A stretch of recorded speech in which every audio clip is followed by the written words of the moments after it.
Hello. So, day one of the May government, and our first major task as Prime Minister has been to appoint her cabinet.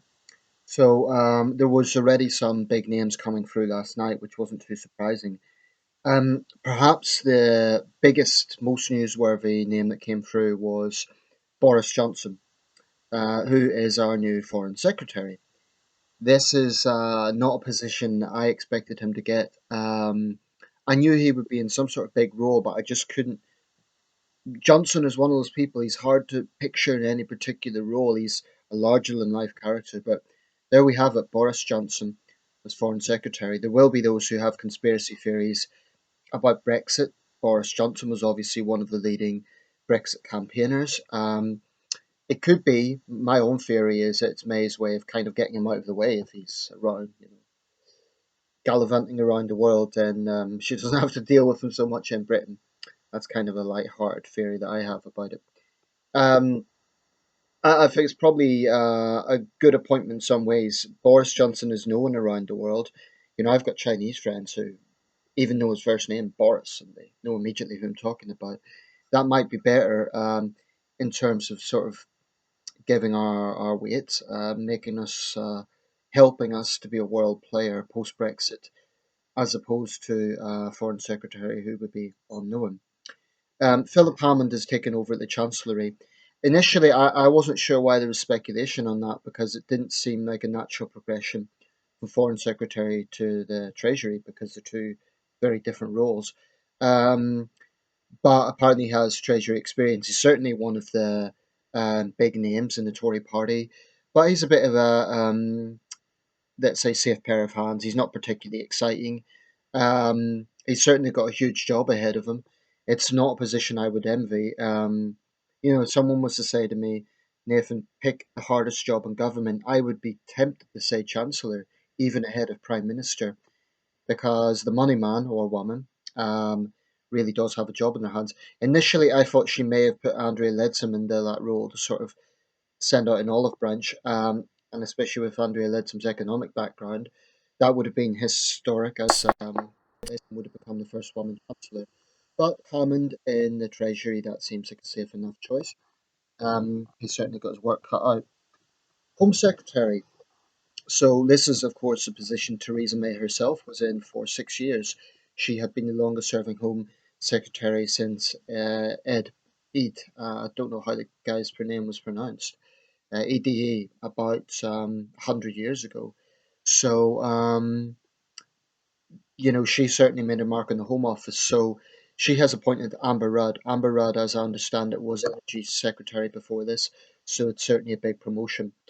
For the benefit of my international viewers, in British politics, the four great offices of state, which are essentially seen as the four most important jobs in government, are Prime Minister, Chancellor of the Exchequer, which would be the Treasury Secretary in the United States, Finance Minister in other countries, the Home Secretary, who's basically responsible for issues related to crime, terrorism, and immigration.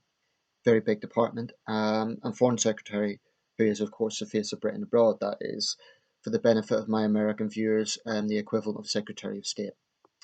So those are the four big jobs. That is Theresa May, of course, at number 10, Philip Hammond in number 11, which is the traditional office of the Chancellor of the Exchequer. Um, Amber Rudd as Home Secretary, she's going to become no more recognised now because she was, energy wasn't a major department before, but this is a big elevation. And Boris Johnson as Foreign Secretary. Um, okay, now the other offices. They're coming through thick and fast at the moment. It's kind of comedic watching BBC reporters sort of shout out to ministers, "Oh, are you happy with your job? Do you know what you're going to get, sir? What's it going to be, madam? Are you happy with this?" It's quite comical to watch, actually. Okay, so some major appointments. A new office has been created, and that's Brexit Minister. So that's showing how important the May government places this strategy. But to be fair, I think most prime ministers would probably be creating a new department for that. And that is David Davies. Now, I believe that's important. Unless I'm mistaken, David Davies was a Brexiteer. he's being put in charge of the negotiations. So that's a very interesting choice. He's certainly got his work cut out for him. He arguably has the most complex job in government at the moment, given all the negotiations that we're going to go through. And I imagine he would be in close liaison with his fellow cabinet members. There was some frustration in the Cameron years that David Davies wasn't appointed to a higher position. I forget what he was. I think he had junior ministerial roles in the Cameron government, and that was seen as a bit. A number of senior Tories were disappointed with that because David Davies is pretty well respected within the party. He, of course, lost to David Cameron in the leadership race 11 years ago. So some other positions. Patrick McLaughlin has moved from Transport Secretary to Chairman of the party. That's a pretty important role. Clearly, Theresa May is trying to send out a message, not just about the gender issue, but also about trying to make her cabinet look more, in a sense, in touch with the country. There was always a perception that the Cameron cabinet was kind of a cabinet of millionaires and toffs. Well, there's certainly still millionaires in there, but Patrick McLaughlin is a former miner. Um, so that's an interesting appointment. Stephen Crabbe, I imagine he's going to get something big, but I'm not sure what yet. I don't know if the texting scandal he was involved in, it kind of got overshadowed by all the news, but he was involved in texting married one, or he was involved in texting a young woman whilst he was a married man after, being connected with anti-gay groups, so that was seen as a bit hypocritical. So Liz Truss is the new Justice Secretary. I don't know a great deal about Liz Truss, but that's a big role. She's basically filling Michael Gove's position. Not surprisingly, Michael Gove has been left out altogether. He's simply not seen as trustworthy, and I don't have much sympathy with him. I think his behaviour in recent weeks hasn't garnered much sympathy, so I could totally understand May not wanting him in her cabinet. I think this is a prime minister who really values trust, and that's the way she operates. Whereas Cameron was very much about kind of personality and warmth and all that sort of thing. I think with May, it's a bit more technocratic. It's a bit more about who can she trust. So that's maybe a slightly different position from Cameron. Justin Greening is the new Education Secretary. She's quite a well-known figure in the party, so no big surprise there. Education's quite a big office. Health, I'm not sure who's in the health department at the moment. That's another department. It's under a lot of whichever minister would be in that position would be under a lot of pressure because of the junior doctors' strike. Jeremy Hunt is a very controversial figure, understandably, among doctors. Gavin Williamson is appointed the chief whip. Now, that's someone who I don't recognise. I don't know his name. Nicky Morgan has stepped down as education minister. Apparently, she was offered a position, but she chose not to take it. The same with Theresa Villiers, who was in the Northern Ireland office. She has also stepped down. So, this is an ongoing thing. The BBC is reporting various offices coming in right now, but certainly some interesting appointments there. I will say a quick word. I was going to make a specific video about this, but I will make a quick word about it.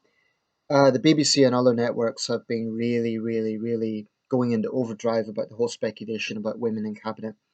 Now, partly to be fair, Theresa May has long been a women's campaigner, so I suppose it makes sense that if she herself said that she wanted more egalitarianism in that sense, in the feminist sense of the word, there's going to be speculation on who she's bringing in the cabinet.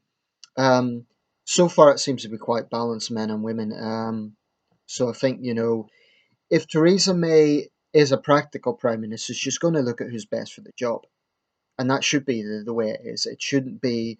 It should be purely about meritocracy. Um, but I'm going to bring that into another video. For now, I'll leave it here. That is Theresa May's first cabinet. Um, Obviously, there will be more developments. I'm not deliberately omitting anything. It's just that this is ongoing right now. So there will be more developments. I imagine Stephen Crabbe will get a big role, but the two big casualties, so to speak, of the Shakespearean drama is Michael Gove and Andrea Leadsom. Um, Gove simply isn't trusted, and I think after their fallout, I don't think Andrea Leadsom is trusted either. I think May's also being careful to get a mix of pro-Brexit and anti-Brexit people into her government. That's very important. Okay, round it up there. That is Theresa May's first cabinet.